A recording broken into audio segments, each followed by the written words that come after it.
welcome. My name is Obedaku. Welcome. I want to share today with you an introduction or the introduction of the book that I wrote, Streamline: How to Teach Yourself Money, Financial Education.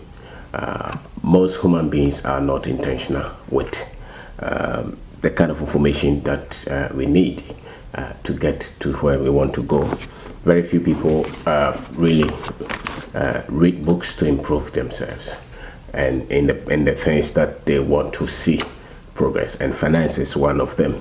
So I put my thought on this book, and I so that at least anybody who finds it will make some meaning out of some of the sentences that we put in this book. So Streamline: How to Teach Yourself Money, Financial Education.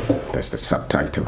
So the world as we knew it changed in 2020 when COVID-19 disrupted our economies and movement, but not so much in Africa. It has never become more important to financially educate ourselves like now.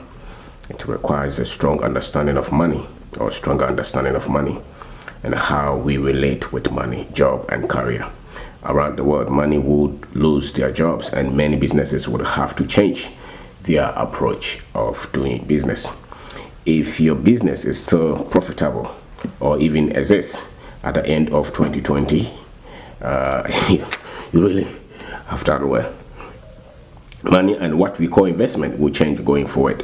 Those of us in Africa have not been that affected, as we have not really been part of this global prosperity bubble. Africa largely has been branded to be a whole different continent on its own, with all kind of descriptions which are very negative and wrong. And so the so-called global financial system, Africa largely is not so much, and that's why a lot of the times when major things happen, we seem to be not so much affected. So our economy is largely pay as you go. Our economy is not so much on the credit basis, especially at the individual levels. The government may go to some of these organizations to borrow, but not so much at the individual level. So the kind of information that you need to survive and to succeed in Africa is largely different in terms of finances. So individuals don't run on credit.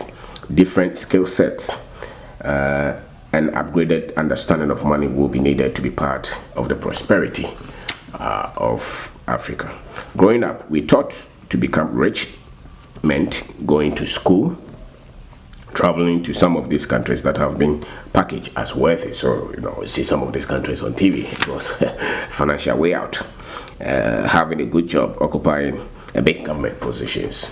And any of these, if you become rich, it's not because of these. They may give you some basic steps, but really structural wealth, long-term wealth, generational wealth, the one that is beyond your salary, waiting for the salary at the end of the month, it needs better information. So we were conditioned with that script, and which most of us will agree is not necessarily true. It's not necessarily true that when you go to school you become wealthy or you have financial freedom or financial success. Or it's not true that when you travel you will succeed. And it's not true that when you have a good job you will financially become independent. And it's also not true that when you occupy government position you'll be rich. A lot of the people in the government positions, when they are rich, we know why they became rich. So few grew up with the right understanding of money, how it is acquired, how it is preserved, and how it is multiplied. For many of us, our knowledge of money is limited to how to work to get salary and how we use it to get the basic necessities of life. Others are told that their prosperity in the hands of another man, their government, or their church. When reality hits, then they discover the truth that their prosperity is in their own hands. The earlier you accept that you are responsible for your financial success, the better for all of us. So building houses or buying cars do not mean we are rich. Some people think that when you have a car, when you have a house, it means you're rich. It's not necessarily as it is.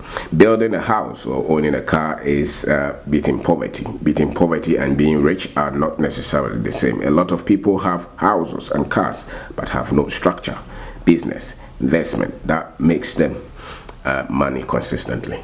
So wealth creation is systemic, is structural, The mindset of the rich is different from the mindset of the poor or the average. Right financial knowledge brings financial prosperity. That is the first thing. The investment that you have made in knowledge. The rich think differently about money. The poor man will think differently about money. The rich and those in the middle also have a different understanding of money. Again, financial knowledge is as necessary to build financial systems in solving economic problems, and being rewarded is something we have to be aware of. Again, let me take that lie again. Financial knowledge as a necessary tool to build financial systems in solving economic problems, and being rewarded is something we have to be aware of. Those of us who don't come from well-to-do families, it is likely that our financial data is wrong, and that is seen in the choices and decisions we make when we get money. If the data that you have on money is right, we will see it when you have money in your hands. And as they say, we can only do better if we know better. So most of us don't do better financially because our financial knowledge is no better.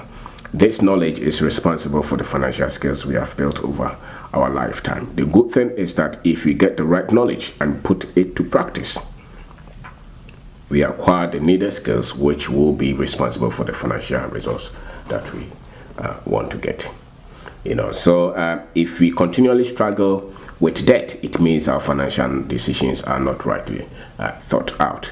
If we cheat and lie to get money, it means that the financial data is wrong. If we spend all that we have on consumables and have nothing saved or invested for the future, it means that we don't have the right financial knowledge or skill.